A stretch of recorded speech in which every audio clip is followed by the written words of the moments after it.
Volume number 3. Our goals today are I can identify a three-dimensional shape from a net, I can use volume formulas to solve problems, and I understand that when multiplying by a scale factor k, length is multiplied by k, area is multiplied by k squared, and volume is multiplied by k cubed. So these are nets here. Anywhere you see a dotted line, that's like a fold line. So here's my net. We're going to fold these isosceles triangles up, and they're going to form a pyramid with a square base. Okay, you see your base right here is a square. Make sure you choose the one that has a square base. Okay, don't choose this one. This is a pyramid as well, but you see the base here is a triangle. We don't want that. This one here is a triangular prism. This will have 2 triangles, but then it'll have 3 rectangles, so that's no good. And this has no triangles. Obviously it has to be B. Next one here, fold on the dotted line. It's going to fold into a nice cube. All right, obviously you can eliminate these because these have triangles. We have no triangles in our net. And B has a skinny rectangle, which again, we don't have that. So whoops, I didn't mean to circle that. I meant to cross it off. All right, next one is a triangular prism. Have 2 triangles and 3 rectangles. So that would be A. This one would be a pyramid. This would be a cube, and this would be a pyramid with a triangular base. Volume of a right cone is 700 pi cubic units. Its height is 21 units. Find its radius. So volume of a cone is 1/3 pi r squared times height. Think of it like a cylinder, except it's a cone, so it does not fill as much volume. It only fills 1/3 of the volume. So I'm going to go ahead and plug everything in that I know. And now it's just algebra from here down. So 1/3 times 21, I can go ahead and multiply those. Let's divide by 7 pi.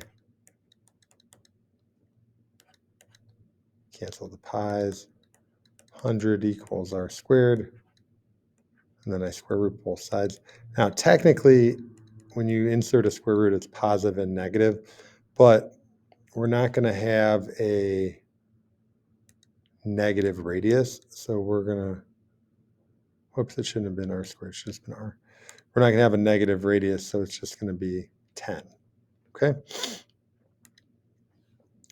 Rectangular prism below has a base area of 35.8 square units and a volume of 358 cubic units. Find its height. So volume of a general prism is area of the base times the height. We know the area of the base is 35.8. We're trying to find the height. We know the volume is 358. So a little algebra here, divide by 35.8. And I get my height is 10 units. I should have put units on the last one too, but oh well. All right, the diameter of a hemisphere is 272 cubic meters. It's the nearest tenth of a meter. We want to find the diameter. Okay, so volume of a sphere is 4/3 pi r cubed. Since it's a hemisphere, I'm going to times it by 1/2. Okay, so let's plug in what we know. We know the 272. Let's multiply these. So I'm going to 4/3 times 1/2 is going to be 2/3. All right, so now I can do a little bit of algebra here. Divide by 2 pi over 3. So I reach for my calculator. 272 divided by 2 pi over 3 gives me 129.87, and then I have to cube root both sides.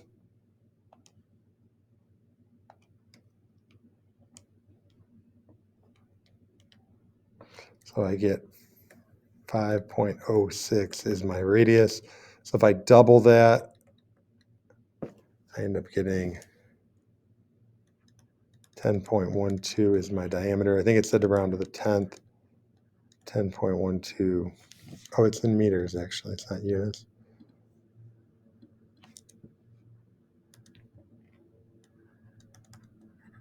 So there you go. Okay.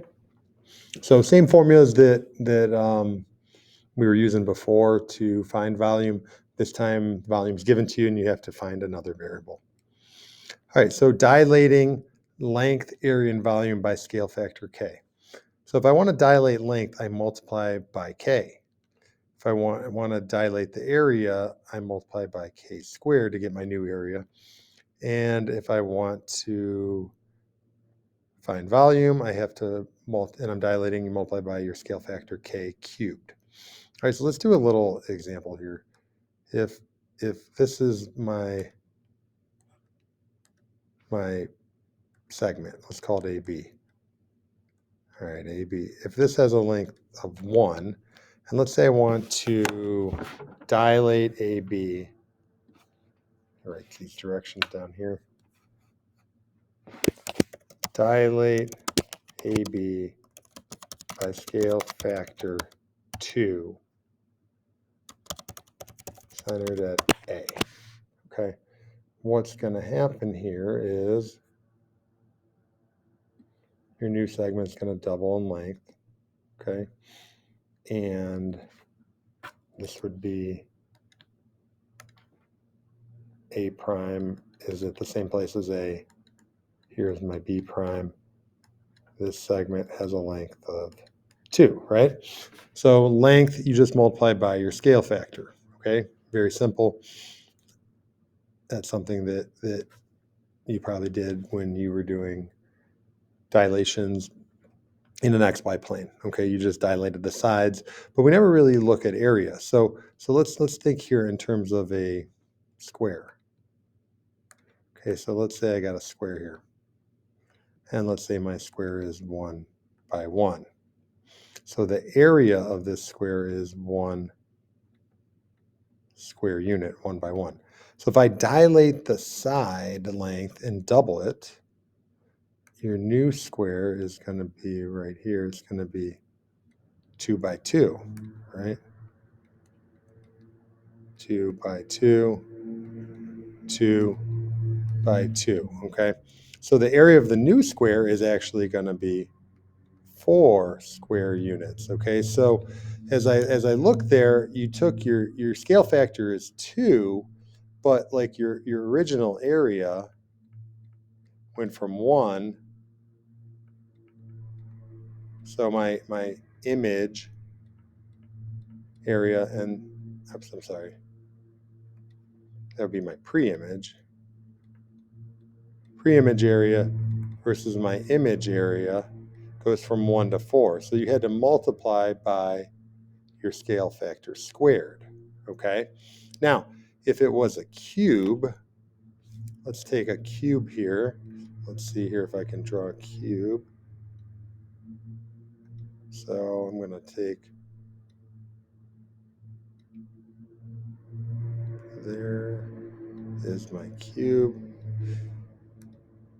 So 1 by 1 by 1.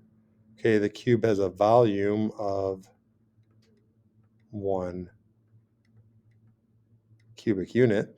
If I multiply the sides by 2, you're now going to have a volume of a cube that has dimensions 2 by 2 by 2, which if I found that volume, it would equal 8 cubic units. So what happened was on my pre-image right here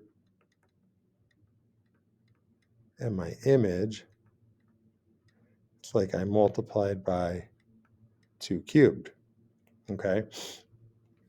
So that's how that works, okay? So let's take a look at a couple of these here. We got cylinder B is the image of cylinder A after a dilation by scale factor of 2. So if this is my cylinder A right here, B, the radius is going to become double. My height is going to become double. Okay, so it looks something like that. So we're gonna multiply. We're gonna dilate by 2. Okay, so if my original area is, oh no, it's not area, it's volume. If my original volume equals 201, we have to multiply by 2 cubed to get my new volume, okay? So I take my 201 and I times it by 2 cubed and I get 1608. And it's, oh, it's not units, it's kilometers. So let me write that down right there. It's 201 cubic kilometers.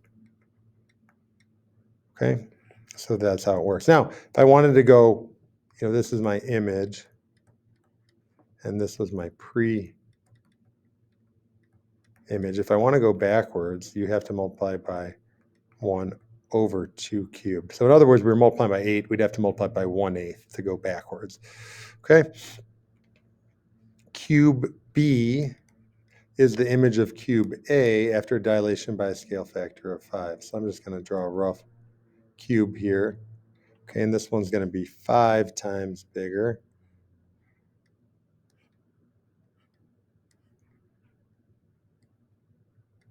Sorry, it's a little sloppy, but for the sake of time, you get it. So your sides get multiplied by 5. If this is 1, that becomes 5.